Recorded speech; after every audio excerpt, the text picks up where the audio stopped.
Bienvenue, bienvenue. L'idée ici, c'est chaque jour de se faire une petite chauffe vocale ensemble, de parler de deux, trois trucs autour du chant, éventuellement faire des reacts, un peu de prod, et de faire grandir la chaîne tout tranquillement. Alors ça fait déjà plusieurs jours. Il y a aussi des rediffs qui sont dispo sur YouTube, YouTube La Fabrique de la Voix. Le lien est en description. Hé hé, salut Guillaume, t'es à l'heure, c'est bien, c'est bien, c'est bien. Donc aujourd'hui, comme tous les jours, on va commencer par parler de posture et de respiration parce que c'est vraiment ce qu'on va mettre en avant euh, pour le réveil vocal en fait. Et normalement d'ailleurs, il n'y a plus du tout de problème au niveau du micro et tout. La voix doit être nette, la piste de voix doit être nette. Tu n'hésites pas à me dire, Guillaume. Euh, L'idée donc du coup, c'est vraiment de réveiller le corps en commençant par bien se positionner, euh, se mettre en état de chanter correctement, réveiller le corps tranquillement. Tous les matins, on fait ça. Et en fait, je me rends compte en reprenant moi-même ces routines-là au quotidien, parce que c'était un truc que j'avais arrêté, bref, pour raison de santé et parce que je chantais un peu moins régulièrement qu'à une époque. Je me rends compte de l'impact positif que ça a sur ma voix chantée, de juste bien se positionner, bien respirer, bien chauffer la voix avant de commencer à travailler. Mais c'est incroyable en fait ce que ça amène comme qualité au final dans le chant, comme résistance aussi à la fatigue vocale. Parce que la fatigue vocale c'est un vrai enjeu, on en parle peu, mais euh, en vrai, chanter ou prendre la parole en public c'est un truc hyper crevant. Donc l'idée, c'est quand même d'avoir des billes, des armes pour pouvoir s'exprimer en public sur des longues périodes sans se fatiguer, chanter sans se fatiguer, sans se blesser. Et pour ça, en fait, il n'y a pas de secret, il faut apprendre ou réapprendre à se positionner, euh, c'est-à-dire bien se tenir, avoir une position qui soit respectueuse du corps, où il n'y ait pas de douleur, etc. Et ça va permettre vraiment au corps d'appréhender le fait de chanter. C'est comme un échauffement en sport en fait. Il faut s'échauffer la voix avant de chanter. Il y a plein d'études médicales qui viennent à prouver que c'est une action très positive. Et moi, je dois dire qu'en le réexpérimentant pour moi-même, moi qui le faisais moins, je me rends compte à quel point c'est plein de bienfaits en fait dans le cadre du chant. J'espère que vous m'entendez bien, que la vidéo est OK. N'hésitez pas à me dire. N'hésitez pas à follow la chaîne aussi si vous avez envie de participer, de voir quand je suis en live, de pouvoir chatter, etc. Donc on commence par se positionner comme il faut. Se positionner comme il faut, c'est quoi? C'est déjà avoir une posture bien droite, avec une colonne d'air qui n'est pas coupée comme ça, par exemple avec le visage vers l'avant, ou le bassin qui serait trop devant ou trop derrière. Donc le bassin bien au milieu, les deux pieds bien ancrés dans le sol, d'avoir une bonne assise par rapport au sol, ça permet d'effectuer le geste vocal et de chanter beaucoup plus simplement, de manière beaucoup plus fluide. En fait, bien se tenir, c'est vraiment crucial. J'avais eu l'occasion de discuter de ça avec une kiné spécialisée dans les gestes du musicien à une époque où je me formais à ça. Et en fait, on se rend compte que la posture, elle a une incidence énorme sur le geste du musicien, autant que sur celui du sportif. C'est-à-dire que pour choper un shoot au basket ou pour préparer une frappe en foot, ben, on a toute cette gestuelle qu'on va répéter à l'entraînement. En chant, ça va être à peu près la même chose. C'est-à-dire que on va mettre en place des choses à chaque entraînement, à chaque échauffement, qui vont nous permettre d'être réguliers, stables, de compenser d'éventuelles faiblesses, maladies, petites douleurs et d'avancer dans son apprentissage du chant en kiffant parce qu'on n'est pas blessé, parce qu'on se fait pas mal, parce qu'on comprend aussi les enjeux. L'idée, c'est de comprendre comment ça fonctionne un appareil vocal pour pouvoir faire les choses en conscience. C'est-à-dire que souvent, un chanteur, il fait les choses de manière instinctive, sans vraiment comprendre ce qui se passe. De toute façon, on ne voit pas l'instrument dans le corps, c'est-à-dire que l'instrument est caché. En fait, on n'a pas possibilité d'accéder aux cordes vocales, on n'a pas possibilité d'accéder aux poumons, au diaphragme.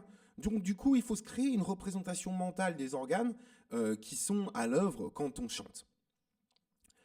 Et pour ça, rien de mieux que de faire un petit état des lieux le matin, c'est-à-dire qu'on se met dans une position bien agréable, les épaules très légèrement en arrière, mais plutôt neutre. Euh, on projette bien, c'est-à-dire qu'on équilibre bien le poids de la tête vers l'avant. On vise quelque chose. Les yeux sont hyper importants dans la manière dont on va, pour la manière dont on va chanter. C'est-à-dire qu'en théâtre ou en chant, pour l'interprétation et aussi pour la technique, on nous dit souvent essayer de viser quelque chose en fait. D'avoir une adresse, c'est un truc qui va considérablement vous aider pour adresser le geste et avoir vraiment être compact dans la façon dont vous chantez. Et cette espèce de cohérence comme ça, physique, elle va renforcer votre jet vocal et elle va éviter les mouvements parasites. L'idée donc, c'est d'avoir le bassin aussi bien droit, les genoux déverrouillés, les pieds à peu près à largeur de hanche. On peut les ouvrir un peu en canard ou les avoir droits. Moi, je les préfère bien droits. Bon, après, c'est pas dans le plan de la caméra parce qu'on ne peut pas tout faire. Mais globalement, c'est l'idée. Et on commence tout simplement par respirer. C'est-à-dire qu'on va essayer de comprendre où on en est d'un point de vue respiratoire. Est-ce que le cœur bat vite? Est-ce que le cœur bat doucement? Est-ce qu'on a des tensions au niveau des épaules? Est-ce qu'on a mal au dos? Est-ce qu'on a... etc. Essayer de corriger un petit peu tout ça. Donc on inspire et on expire. C'est la SMR City, hein, le cours de chant. Mais on prend quand même le temps de prendre cette inspire-expire profonde quelquefois.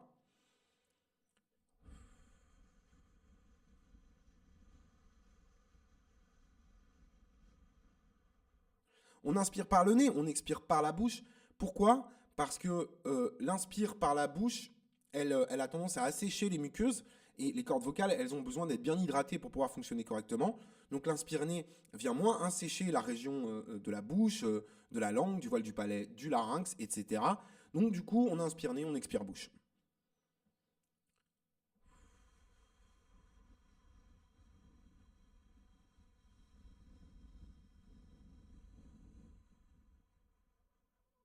Et encore, on prend bien le temps. On s'ausculte, on essaye de comprendre dans quel état on est.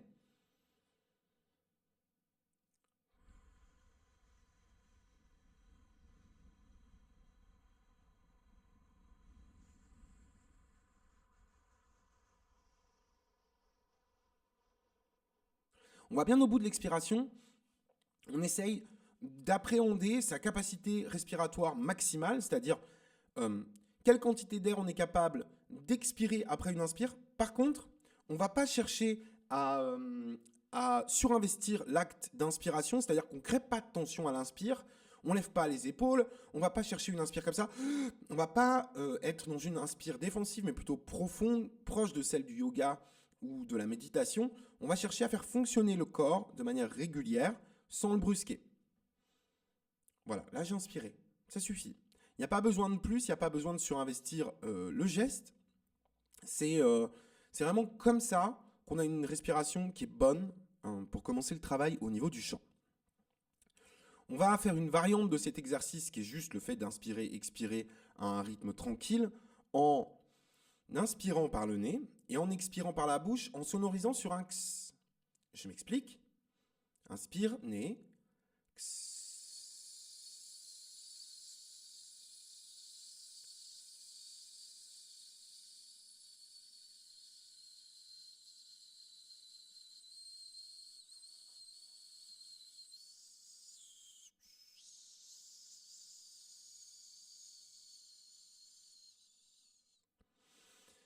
Et on inspire.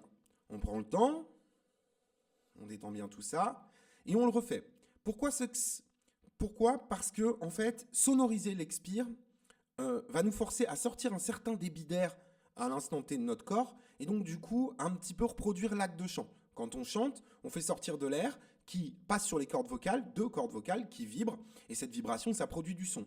Ensuite, ce son, il est amplifié par les espaces vides dans le corps, la cavité nasale, la cavité buccale, et de manière générale, en fait, un peu tout le vide dans le corps sert d'enceinte, de caisse, comme sur une guitare, vous voyez, pour faire résonner le chant, et ensuite, cette vibration, elle est projetée dans l'espace. C'est important d'avoir cette idée claire à l'esprit de comment fonctionne notre instrument. Donc je vais refaire un laïus là-dessus. C'est important de le répéter autant de fois que possible, parce que ancrer dans son cerveau le fonctionnement de l'appareil vocal aide réellement à mieux chanter. C'est-à-dire que si on fait comprendre les choses à notre cerveau en lui expliquant les choses, ensuite il nous le rend. Il faut respecter les processus d'apprentissage, il faut respecter le rythme d'apprentissage du cerveau pour reconfigurer la respiration, la façon de sonoriser, la façon de créer le son, de ménager le son dans le corps pour pouvoir réapprendre certaines choses qui vont nous permettre d'aller plus loin dans le chant. N'hésitez pas si vous avez des questions sur le chat, il n'y a pas de mauvaises questions, voire même ça m'aide à mettre un peu des pistes dans le cours, donc n'hésitez pas. En tout cas, je suis très content que vous suiviez, je vous remercie d'être là, c'est trop cool de pouvoir faire ça. Donc, on inspire, le diaphragme qui est situé en dessous des poumons va pousser les organes vers le bas, ça va créer une espèce de bouée dans le bas du corps, enfin comme une bouée, c'est-à-dire que les organes vont prendre la place dans le bas du corps. Hop, ça fait un peu gonfler le bide, on peut mettre les mains au niveau du bas-ventre pour se rendre compte d'un peu que ça prend de la place, quoi, ces organes qui poussent. Et à l'expire, voilà, hop, ça va dégonfler. C'est le diaphragme qui pousse sur les poumons, envoie l'air dans la trachée, la colonne d'air. Et cet air va aller faire vibrer les cordes vocales. Ces cordes vocales vont produire le son. Et ensuite, il y a tout un tas de processus qui vont se passer au niveau du visage qui vont faire qu'on va ménager le son. Mais on en est dans notre chauffe à la respiration, au réveil vocal. On ne sous-estime pas cette partie respiratoire. On la galvaude pas. C'est vraiment la base du réveil du chanteur. Et c'est vraiment ça qui va vous permettre, en travaillant régulièrement, de développer vos skills de chant. Ok ? Donc, on prend le temps de ces exercices. Et moi, je prends le temps de vous exprimer et de vous expliquer ma façon de voir les choses, que je ne sors pas de mon chapeau. Hein. Je veux dire, c'est ce que disent les médecins, hein, les professionnels du chant. On sait de plus en plus de choses sur le chant. On va chercher avec des caméras comment ça fonctionne. On a les IRM, on a les scanners. On commence à se rendre compte un petit peu de comment tout ça fonctionne. Enfin, c'est même pas on commence à se rendre compte. On a une compréhension globale de ce qu'est le chant et l'acte de chant d'un point de vue mécanique, parce que c'est de la mécanique en fait. C'est le corps qui fonctionne. Et en fait, ces exercices-là, ils visent à réveiller le corps en respectant un petit peu tous ces processus mécaniques. Ok ? Donc, je reprends cet exercice, inspire nez, et on sonorise sur un x.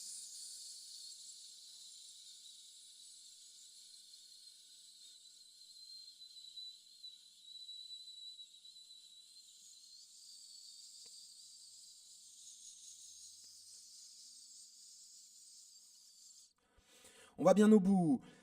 Tu fais tout le temps les échauffements avant de chanter ? Ouais, je fais tout le temps les échauffements avant de chanter. Ce qui est important, c'est en fait d'avoir cette espèce de ritualité, d'avoir en fait ce truc de le faire au quotidien, ou presque, en fait, va réellement modifier la façon dont le corps va envisager le fait de respirer quand on lui demande de créer du son. C'est-à-dire que tous ces exercices, ils sont là pour apprendre à notre corps à avoir une bonne position de respiration aérodynamique de chant, la position aérodynamique de chant, pour pouvoir être disponible au moment où on va lui demander des trucs un peu plus compliqués qu'un x. Mais déjà un x en soi, si jamais on essaye d'économiser l'air et de durer le plus longtemps possible, parce que c'est tout l'enjeu, vu que la ressource du chanteur c'est l'air, l'idée c'est d'économiser son air, de faire plus qu'on faisait avec cet air, de ne pas le gâcher, de ne pas avoir de perte d'air, de vraiment utiliser tout cet air pour pouvoir chanter et de pouvoir aussi travailler avec de la marge. Travailler avec de la marge, ça veut dire quoi ? Ça veut dire toujours être en état de faire plus que ce qu'on fait, être en confort, ne pas créer de tension. Avoir de la marge, c'est vraiment capital pour un chanteur parce que ça va lui permettre de parer à toute situation. Si jamais il a envie de faire une vocalise, un lick sans plus, s'il y a quelque chose de créatif qui lui passe par la tête, et ben qu'il ait les ressources pour pouvoir effectuer ce geste-là. Je sais pas, une vibe, un cri, pouvoir dire des choses en plus, rajouter du texte, etc. Il y a un millier d'exemples. En fait, avoir toutes les possibilités possibles et avoir toute la richesse possible dans son chant, ça passe par le fait de mieux gérer sa ressource en air. Mieux gérer sa ressource en air, c'est beaucoup respirer. Et réapprendre à respirer, comprendre comment on respire et demander au corps chaque jour de faire ce travail pour développer cette capacité respiratoire et aussi développer ce contrôle sur le diaphragme quand on expire, c'est-à-dire qu'au lieu de cracher l'air d'un coup et au final on se retrouve con parce qu'on n'a plus rien, avoir le diaphragme qui remonte progressivement, poussant l'air progressivement, donc pas trop d'air d'un coup si vous voulez, et suffisamment d'air pour créer la vibration au niveau des cordes, mais pas trop. Et en fait, on va développer nos skills de chant comme ça dans un premier temps. Si le diaphragme c'est un truc abstrait pour vous, il y a un exercice qui est pratique, qui est une nuance de celui que je viens de donner, qui est on va chercher à mettre la main là, au niveau du plexus solaire, entre les côtes, hein, et on fait x, x, x.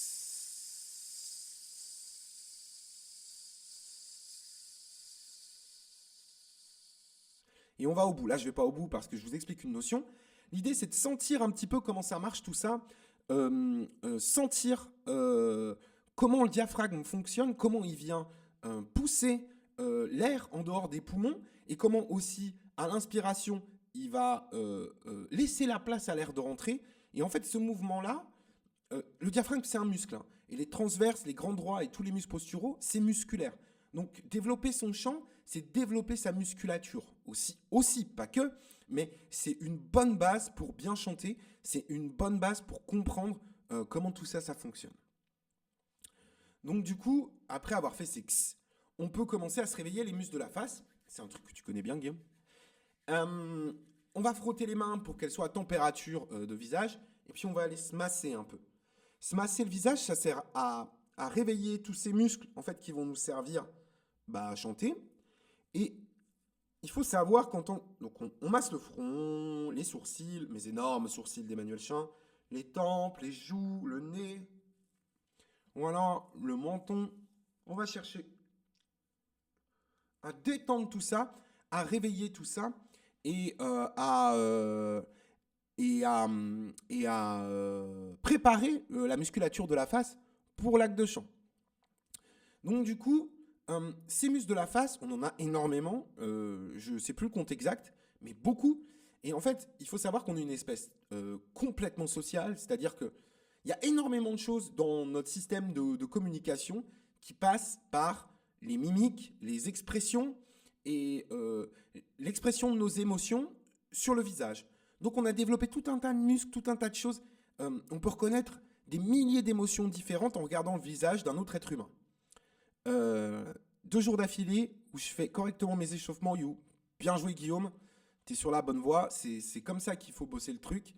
Il faut faire ses échauffements tranquilles, régulièrement, se respecter et les résultats ils viennent à la suite. Bravo à toi. Donc du coup, comme je disais, réveiller ses muscles de la face, c'est préparer notre palette de peintre, mais en tant que chanteur, pour ensuite pouvoir distribuer des émotions dans notre chant. Il faut savoir, mais de rien, il faut savoir que c'est vraiment ici qu'on va jouer toutes nos nuances, tout notre art en fait se situe entre cette respiration, ce visage et ces cordes. Mais les cordes vocales, on n'a pas d'action directe dessus, c'est-à-dire que je ne peux pas, par exemple, avec mon cerveau, dire à mes cordes vocales « vibre plus vite, vibre plus doucement, vibre mieux ». Par contre, ce que je peux faire, c'est avoir une meilleure respiration, avoir un meilleur rendement en termes de débit au niveau de la respiration. Et je peux aussi travailler sur mon mélange du son, c'est-à-dire qu'est-ce que je vais mettre de l'aigu, du médium, du grave, dans mon son. Comment je vais timbrer mon son? Est-ce qu'ici je fais je sais pas, un licks, une vibe? Est-ce qu'ici j'ai envie de le prendre grave? Est-ce que j'ai envie de mettre une émotion intense? Est-ce que j'ai envie de raconter une histoire calmement? Tout ça, en fait, vient avec ce travail-là. Alors, il y a énormément de choses que beaucoup de chanteurs font instinctivement, mais arrivé à un certain niveau de pratique, il faut savoir que la principale qualité d'un chanteur, c'est l'endurance. Être endurant, pouvoir reproduire la performance, pouvoir avoir la capacité de tenir sur plusieurs songs, de ne pas se blesser, de ne pas se faire mal, d'éviter les impressions corporelles désagréables, un peu comme en sport en fait, eh bien ça passe par ce travail de fond, de respiration, de posture, donc bien se tenir, bien projetées et les bonnes représentations au niveau de ce que c'est un geste vocal. Il y a un exercice qui est très important, dont je parle souvent, dont je vais parler sur la chaîne absolument tous les jours. Ça m'aide aussi moi à me réveiller, c'est un superbe exercice de chant, c'est l'exercice de la sirène. Donc on va commencer à faire vibrer les lèvres, comme ça, ces lèvres. Dans un premier temps. Normalement, il y a des petits chatouillis qui viennent au niveau des joues, le dessus des lèvres, du nez. Donc on fait ça correctement. Et on réveille. Donc ces lèvres qui vibrent, elles ont besoin d'une certaine quantité d'air pour vibrer. Si on n'en voit pas assez, ça fait... Et si on en voit trop, eh ben on s'éclabousse le visage avec sa propre bave, ce qui est dégueulasse. Donc du coup, l'idée, c'est d'avoir quelque chose de bien maîtrisé au niveau de débit. Si vous avez du mal à faire vibrer ces lèvres, vous pouvez mettre les doigts ici.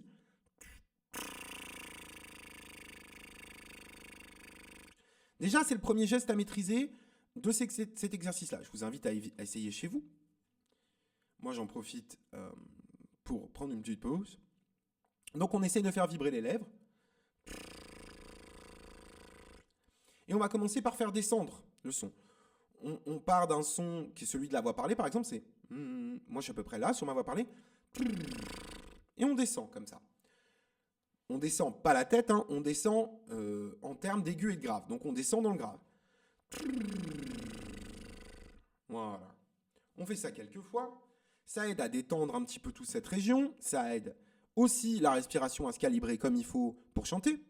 C'est pour ça qu'on le fait. Ensuite, quand ça c'est maîtrisé, si c'est pas maîtrisé du premier coup ou le premier jour ou la première semaine, c'est juste pas grave en fait. C'est un travail qu'il faut se fixer sur un temps long.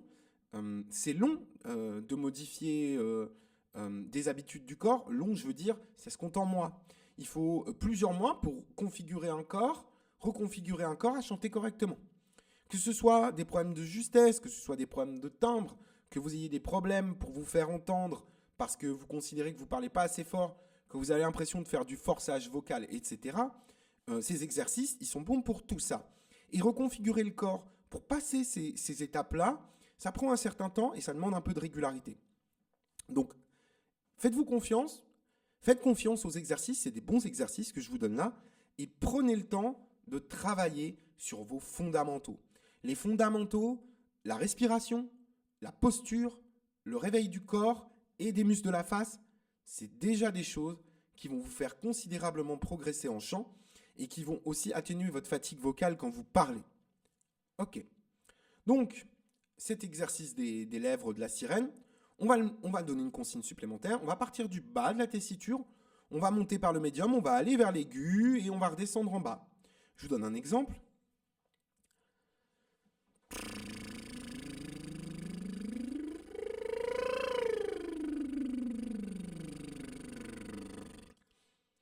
Si vous êtes sur YouTube, n'hésitez pas à faire pause sur la vidéo.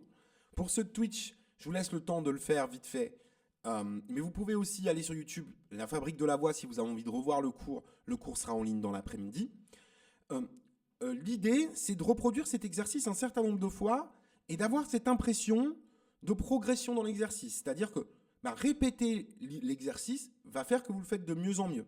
Encore une fois, si vous avez du mal avec la vibration des lèvres, faites ça une paire de fois tous les jours. C'est-à-dire que si vous êtes débutant, que vous n'y arrivez pas déjà à faire vibrer les lèvres, c'est bien. Ensuite, si vous arrivez à faire ce sera bien. Et l'étape supplémentaire, c'est le...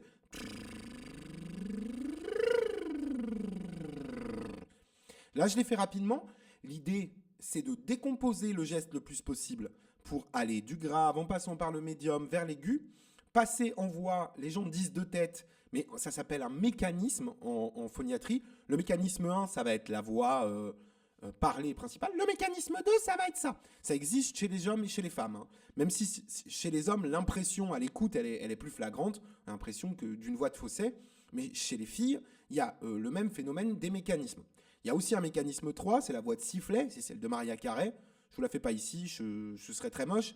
Et il y a aussi un mécanisme 0 qui peut être très utile en échauffement vocal parce que c'est l'exercice du fry. You know, you gonna be like that. Les Américaines parlent comme ça. un peu, vous voyez, c'est you know it's gonna be here. C'est une vibration très lente des cordes avec un accolement qui n'est pas optimal.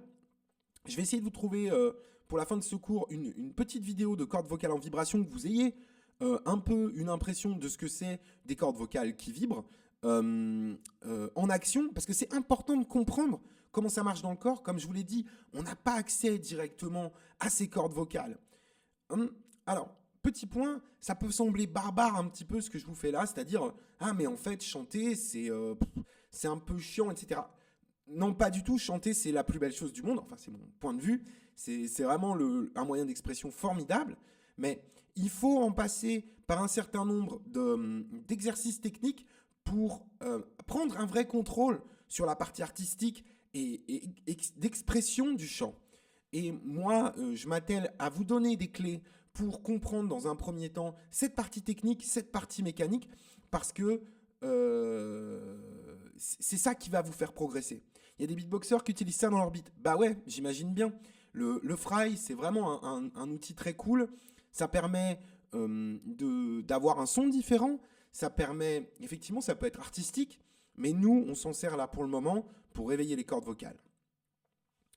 Alors, je vais vous chercher, pendant que vous essayez encore cette sirène et que vous faites vos sirènes, je vais vite fait chercher une vidéo de cordes vocales en vibration. J'arrive tout de suite, hein, je suis là.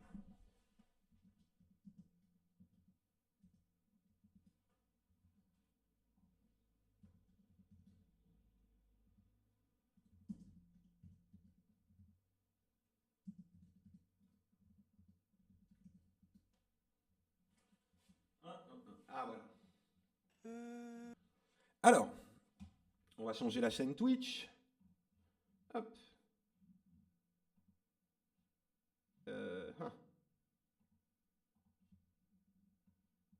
Hop, voilà. Je vais juste vous montrer vite fait cette vidéo-là. Ça, c'est des cordes vocales qui vibrent. Inspiration. Vibration. Regardez, le son plus aigu, elles s'étirent, elles sont plus fines. Inspiration. Ça vibre, ça vibre, ça vibre. Ah, inspiration. Le son est plus grave, c'est plus lent, les cordes vocales sont plus ramassées, elles sont plus épaisses. Ah, ça devient plus aigu, hop, ça s'étire et ça vibre plus vite. On se la remet une fois. C'est quand même dingue de pouvoir voir ça, en vrai. Ah, hop, ça vibre plus aigu. Inspiration. Et tout ça est dans notre gorge, hein. C'est vu de haut, en fait. Il faut imaginer que c'est vu de haut. Elle va chercher, ou il va chercher un son plus grave. Ah, il augmente, vibration qui accélère. Donc, alors ces vibrations, elles sont très rapides, du coup. Du coup, on les voit à peine, mais en fait, l'accolement est optimal hein, sur les cordes. L'accolement est optimal sur les cordes, c'est un peu un truc de fou de pouvoir voir ça. Et c'est vraiment un truc qui est intéressant de se rendre compte de comment ça fonctionne, ces cordes. Hélas ou heureusement, je ne sais pas, on n'a pas un contrôle totalement direct sur le fonctionnement de ces cordes. C'est-à-dire que, comme je vous l'ai dit, on ne peut pas dire à ces cordes plus vite, moins vite, à part en chantant un son plus aigu ou plus grave.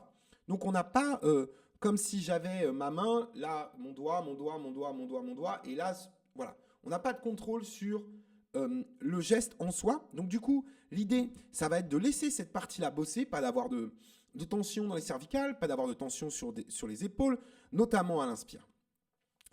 Donc, voilà. Pour aujourd'hui, je pense que c'est pas mal de vous avoir donné ce petit laïus technique, d'avoir fait cette chauffe avec vous. On revient demain pour de nouvelles aventures. De toute façon, je suis en live sur Twitch tous les jours. N'hésitez pas à me dire ce que vous avez envie de bosser, si vous avez envie de bosser des choses en particulier.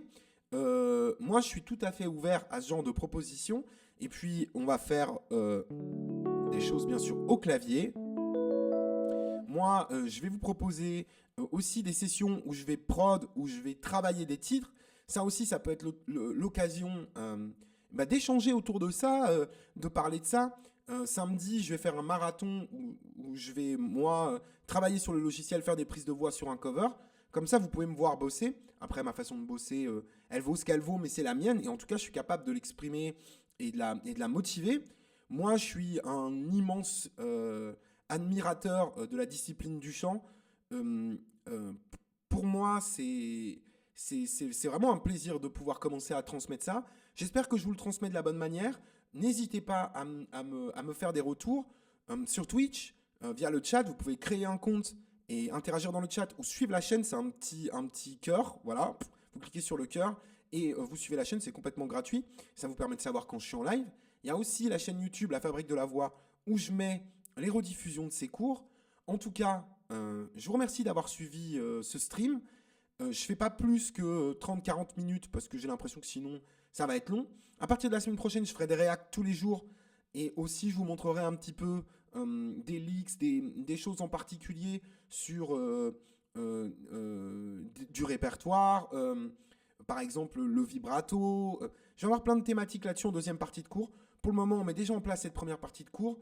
Je vous embrasse, merci d'avoir suivi, que ce soit sur Twitch ou YouTube. N'hésitez pas à vous abonner. À plus.